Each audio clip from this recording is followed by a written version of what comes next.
여러분 안녕하십니까? 6월 13일 목요일 뉴스투데이 강원입니다. 음주운전 단속에 적발되고도 기준치를 넘지 않아 훈방 조치된 사람이 올해 도내에서만 190명을 넘는데요. 이달 말부터는 단속 기준이 강화돼 모두 처벌 대상이 된다고 합니다. 이병선 기자가 전해드립니다. 음주 단속에 적발되는 현행 기준은 혈중 알코올 농도 0.05%, 소주 두어 잔만 마셔도 넘는 수치지만 기준치를 넘지 않아 훈방으로 풀려나는 경우도 적지 않습니다. 0.043, 0.05가 안 되기 때문에 수치 미달이에요. 도내 음주 단속에서 혈중 알코올 농도가 0.03%에서 0.05% 사이로 측정된 운전자는 올 들어서만 192명, 월 평균 38명에 달합니다. 하지만 오는 25일부터 개정된 도로교통법이 시행되면서 운 좋게 훈방되는 경우는 사라질 것으로 보입니다. 면허 정지 처분을 받게 되는 수치가 현행 혈중 알코올 농도 0.05%에서 0.03%로 면허 취소는 0.1%에서 0.08%로 강화됩니다. 0.03%는 보통 소주 한 잔을 마시고 1시간 후에 측정되는 수치여서 한 잔만 마셔도 처벌하겠다는 취지입니다. 전날 과음을 한 경우 잠을 잤다고 해서 안심해서도 안 됩니다. 출근길 숙취 운전에 나섰다 적발된 사례가 33건으로 전체 훈방 건수의 17%에 달했습니다. 과음으로 인한 숙취 운전도 단속 대상이 될 수 있습니다. 가급적 대중교통을 이용하여 출퇴근하시기 바랍니다. 이 밖에 음주 사망 사고를 낸 경우 5년간, 음주 교통사고를 2번 이상 내면 3년간 면허를 취득할 수 없게 되는 등 관련 처벌도 강화됩니다. MBC 뉴스 이병선입니다. 최근 가로수에 독극물을 넣어 죽이는 일이 춘천과 원주에서 잇따라 발생했습니다. 가로수 나뭇잎에 상가 간판 등이 가려진다는 등의 그런 이유 때문이었는데요. 백승호 기자가 취재했습니다.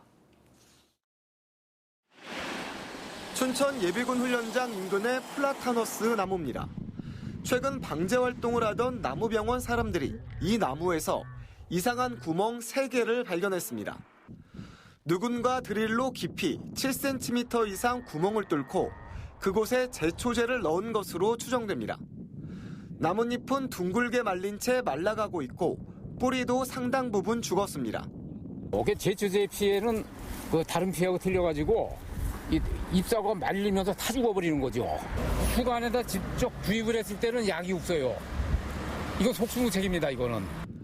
이 나무는 수령이 80년 이상 됐을 것으로 추정되지만 누군가의 범행으로 곧 말라 죽게 됐습니다. 이처럼 시민들의 공공재산인 가로수를 일부러 죽인 건 이곳만이 아닙니다. 재작년 춘천 우두동에서도 가로수 은행나무 6그루에 제초제를 넣은 흔적이 발견됐습니다. 결국 나무는 모두 말라 죽었고 지금은 밑동만 덩그러니 남아 있습니다. 춘천뿐 아니라 최근 원주에서도 가로수에 독극물을 넣어 일부러 죽이는 일이 발생했습니다. 왕벚나무에 구멍을 뚫고 농약을 넣어 3그루를 죽였습니다. 가로수가 상가 간판을 가린다거나 나무 그늘로 농작물이 제대로 자라지 않자 인근의 주민들이 이런 범행을 한 것으로 추정됩니다. 큰 이득을 생각하는 게 아니라 우리 상호가 가린다든가 그늘이 진다든가 이런 작은 이득을 취하려고 하는 겁니다. 가로수를 훼손하면 5년 이하의 징역이나 1,500만 원 이하의 벌금형에 처해지지만 명확한 증거가 없다는 이유와 수사기관의 의지 부족 등으로 범인이 붙잡히는 경우는 별로 없습니다. MBC 뉴스 백수호입니다. 20세 이하 월드컵에서 우리 대한민국 대표팀 선수들이 첫 결승에 올랐습니다. 1983년 멕시코 대회 4강 신화를 넘어선 건데 이 36년의 시차를 두고 일어난 두 번의 기적 같은 순간 모두에 강원 출신 감독과 선수들이 큰 역할을 하고 있습니다. 이재규 기자가 보도합니다. 1983년 6월 29일 춘천 시내. 그해 보름 전 멕시코에서 열린 세계 청소년 축구대회에서 4강 신화를 만든 박종환 감독을 위한 카퍼레이드가 펼쳐졌습니다. 박 감독과 강릉 출신 이승희 선수가 도민들의 열렬한 환영을 받았습니다.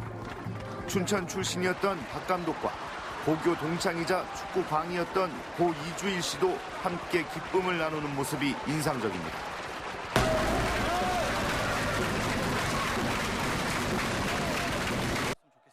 이후 36년 동안 우리 청소년 축구팀은 멕시코 4강 신화를 재현하지 못했습니다.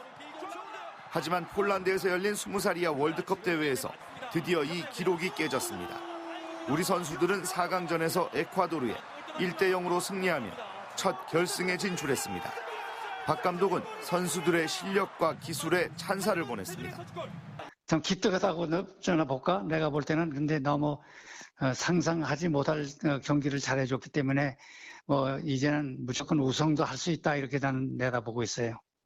특히 골키퍼 이광현과 수비수 이재익은 강원FC 소속 선수로 매 경기 승리의 키맨 역할을 하며 도민들의 성원에 답하고 있습니다. 이제 남은 경기는 정상에서는 마지막 한 경기, 83년 기적의 순간과 현재 새로운 축구 역사 여정 모두에 강원 출신 감독과 선수들이 큰 역할을 하며 도민들 자긍심을 높이고 있습니다. MBC 뉴스 이재규입니다. 지난 4월 강원도 산불 피해를 입은 이재민들을 돕기 위한 국민 성금이 500억 원이 넘게 모금됐습니다. 일부는 이미 이재민들에게 지급됐는데 어찌된 일인지 일부 지자체에서 성금을 회수하는 소동이 빚어지고 있습니다. 조규환 기자가 보도합니다. 지난 4월 화마가 휩쓸고 간 고성군 토성면의 한 건물입니다. 이곳에 살던 50대 주민은 얼마 전 고성군으로부터 황당한 편지 한 통을 받았습니다. 산불 피해 이재민 성금이 잘못 지급됐으니 구호단체 통장으로 다시 입금하라는 내용이었습니다. 실제로 이 주민은 한 달 전 구호단체에서 2차례에 걸쳐 모두 3천만 원의 돈을 받았습니다. 이 주민은 집 주인이나 세입자가 아니어서 이재민 성금을 받을 수 없었는데도 돈이 입금된 것이었습니다. 황당했죠. 내가 세입자도 아닌데 이 돈이 왜 들어왔느냐. 그랬더니 자기네가 착오로 인해가지고 그렇게 됐대요. 인근에 사는 다른 피해 주민도 성금 3천만 원이 잘못 지급됐다며 회수 통지를 받았습니다. 한 집에서 여러 채가 타더라도 중복 지급될 수 없는데 행정기관이 모르고 지급했다는 겁니다. 주택 뺏어가는 게 어디냐고. 이게 빠져나가고 한 채도 안 된다 하니까는 지금 나는 열을 받는 거지. 산불로 주택 피해가 가장 컸던 고성 지역에서 지금까지 확인된 성금 회수 사례가 30여 건에 달합니다. 금액은 6억 원을 훨씬 넘는데 아직도 모두 회수되지 않았습니다. 대부분 주택 소유자가 아닌 임차인에게 지급된 것으로 보이는데 고성군도 일부 잘못을 인정합니다. 공무원들이 이제 큰 피해가 되다 보니까 사실 그런 부분이 세세한 것까지 이게 이제 착오가 있던 부분이거든요. 시행착오가 사실 조사 과정은 그렇고 이게 이제 인정은 한계가 있고. 고성뿐만 아니라 다른 지역에서도 성금이 일부 잘못 지급된 것으로 전해져 부실한 재난 행정이 도마 위에 올랐습니다. MBC 뉴스 조규환입니다. 고성군의 부실 행정은 이뿐만이 아닙니다. 산불 피해 조사 결과가 바뀌면서 딱한 처지에 놓인 이재민들도 있는데요. 주택 피해 규모가 줄면서 일부 이재민들이 성금을 반납하고 임시 주거시설에서도 쫓겨날 처지에 놓였습니다. 김형호 기자가 보도합니다. 지난 4월 산불로 주택 대부분이 불에 탄 고성군 토성면 인흥 삼리마을. 임시 조립식 주택 인근에 멀쩡해 보이는 2채가 눈에 띕니다. 불에 강한 징크 판넬로 지어진 이 집은 겉은 멀쩡해 보이지만 지붕과 외벽 사이에 단열재가 이렇게 다 타버렸습니다. 그을음과 화약 약품 냄새가 진동해 주민들은 고통을 호소합니다. 이 집은 산불 피해 초기 고성군으로부터 반파로 인정받았는데 지난달 갑자기 소파로 바뀌었다는 통보를 받았습니다. 지금 이재민 됐다가 이재민이 아닌 거죠. 반파에서 소파가 내려왔으니까. 이재기 들어왔다고 해서 반파에서 그게 아니래. 인근의 다른 주택도 피해 등급이 바뀌었습니다. 콘크리트 벽이 불에 그을려 금이 가고 샤시와 유리창이 깨져 뒤틀렸지만 피해 규모가 줄었다는 통지를 받았습니다. 피해 주택은 전파와 반파, 소파로 나눠 지금까지 최대 4천여만 원의 지원금이 지급됐는데 피해 규모가 줄면 지원금도 일부 반납해야 합니다. 여기에다 전파와 반파 주택에 대해서만 이재민으로 인정해 임시 주거시설도 이용할 수 없습니다. 이렇다 보니 피해 등급이 바뀐 피해 주민들은 망연자실하고 있습니다. 구호품 다 타고 물 다 타고 근데 갑자기 선풍기 하나씩 줬는데 그걸 뺏어 선풍기 내놓으래요. 왜요? 그랬더니 반파에서 소파로 됐다고 이재민이 아니래요. 오락가락하는 고성군의 행정이 산불 피해 주민들을 두 번 울리고 있습니다. MBC 뉴스 김영호입니다. 강원도의 여름철의 길이가 1970년대보다 20여일가량 길어진 것으로 나타났습니다. 강원지방기상청에 따르면 2011년부터 2018년까지 춘천과 강릉의 기상 자료를 분석한 결과 춘천은 115일로 1970년대의 95일보다 20일가량 증가했습니다. 또 강릉의 2011년부터 2018년 여름철은 118일로 1970년대 97일보다 22일이 증가했습니다. 또 춘천의 여름의 시작은 5월 25일로 1970년대보다 13일이나 빨랐으며 강릉의 경우 여름철 시작일은 5월 26일로 1970년대 6월 7일보다 12일이 빨라진 것으로 분석됐습니다. 공립대안초등학교가 전국에서 처음으로 다음 달 홍천에서 문을 엽니다.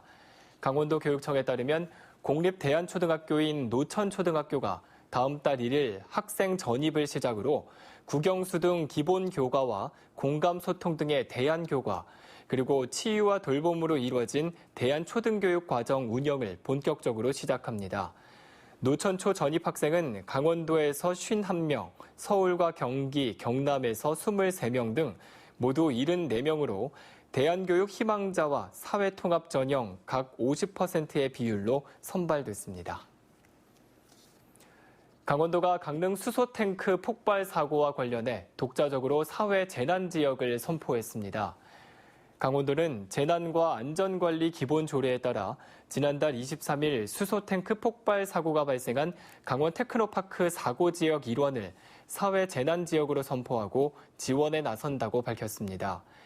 강원도의 사회 재난 지역 선포는 첫 사례이며 피해 기업들은 특례 보증 등의 지원을 받게 되며 경찰 수사 결과에 따라 책임 여부 등이 확정되면 후속 대책이 마련될 예정입니다. 밤 시간에도 보육이 가능한 24시간 어린이집이 도내에서는 처음으로 영월에서 운영에 들어갔습니다. 영월군은 맞벌이 부부나 취약계층 등 밤 시간에도 보육이 필요한 가정을 위해 영월읍에 있는 공립어린이집을 24시간 운영하기로 했습니다. 야간 보육 시간은 저녁 7시 반부터 다음 날 아침 7시 반까지이며 미리 연락하면 밤 늦게라도 아동을 데려갈 수 있습니다. 밤시간 어린이집을 이용하면 한 달에 평균 10만 원 정도의 자부담이 들게 됩니다. 양양국제공항 관광단지가 추가로 조성됩니다. 사업 시행자인 주식회사 새서울레저는 오는 2022년까지 1,000억 원을 투자해 골프장 9홀을 증설하고 아울렛몰과 생활 숙박시설 등을 건립한다고 밝혔습니다. 양양군 손양면 동호리 양양국제공항 옆에 위치한 국제공항 관광단지는 지난 2015년 12월 관광단지로 지정됐고 36홀의 골프장과 콘도 그리고 온천시설 등을 갖추고 있습니다.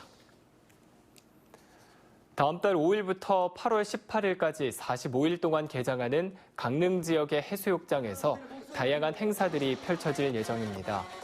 강릉 경포 해수욕장에서는 경포 썸머 페스티벌과 블랙 이글 에어쇼, 그리고 강릉 국제 청소년 예술 축전 등이 열립니다. 또 주문진 해수욕장에서는 전국 해양 스포츠 대회와 주문진 해변 축제가 열리고 또 남항진 해수욕장에서는 뮤직 페스티벌이 개최될 예정입니다. 원주시에서 무료로 운영하는 물놀이장이 기존 4곳에서 6곳으로 확대됩니다. 원주시는 치악체육관 옆 보물섬 물놀이장과 단구동 여성가족공원, 무실동 우리산 이야기 어린이공원과 행구동 수변공원에 물놀이장을 설치해 운영했고 올해 추가로 문막은 물놀이장을 준공한 데 이어 태장 이동 태봉 어린이공원 내 물놀이장을 마련해 다음 달부터 운영에 들어간다고 밝혔습니다. 물놀이장은 다음 달 1일부터 8월 말까지 무료로 개방됩니다. 장애인이나 노약자 이동에 도움을 주는 춘천시 저상버스 보유 비율이 높은 것으로 나타났습니다. 춘천시는 춘천 시내버스 121대 가운데 저상버스가 95대로 전국 저상버스 보유 비율 25%를 크게 웃도는 78%에 달한다고 밝혔습니다. 저상버스는 차체 바닥이 낮고 계단 대신 경사판이 설치돼 있어 휠체어나 유모차가 쉽게 오르내릴 수 있는 버스입니다.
양양 군민들의 축제인 제41회 양양문화제가 오는 20일부터 22일까지 4일 동안 열립니다. 양양문화제 첫날에는 양주 방어사 행차와 신석기인 가장행렬 등 시가 행진이 펼쳐지고 종합운동장에서는 양양 만세운동 재연 행사와 군민문화상 시상, 그리고 군민노래자랑 등이 이어집니다.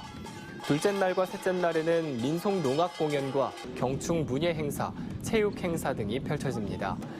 양양문화제는 올해 남대천 정비 사업이 진행돼 종합운동장으로 그 장소를 옮겼습니다. 아프리카 돼지 열병에 대비해 화천 지역에 멧돼지 울타리가 추가로 설치됩니다. 화천군은 최근 북한에서 발병한 아프리카 돼지 열병과 수확철에 대비해 올해 1차 추경에 멧돼지 피해 방지 시설 구축 예산 2억 원을 추가 편성하는 등 멧돼지 차단에 집중하고 있습니다. 올해 화천 지역에서는 79개 신청 농가가 설치비의 70%, 최대 470만 원을 지원받아 전기 목채기와 아이언 펜스로 방어선을 구축했습니다. 양구 지역의 최근 급격한 기온 저하로 인한 농작물 피해 신고가 급증하고 있습니다. 양구군에 따르면 지난달 7일 새벽 북쪽에서 내려온 한랭 전선으로 양구 지역의 기온이 영하 4도까지 급강하하면서 농작물 피해가 발생했다고 밝혔습니다. 이상으로 뉴스투데이 강원을 마칩니다. 시청해주신 여러분 고맙습니다.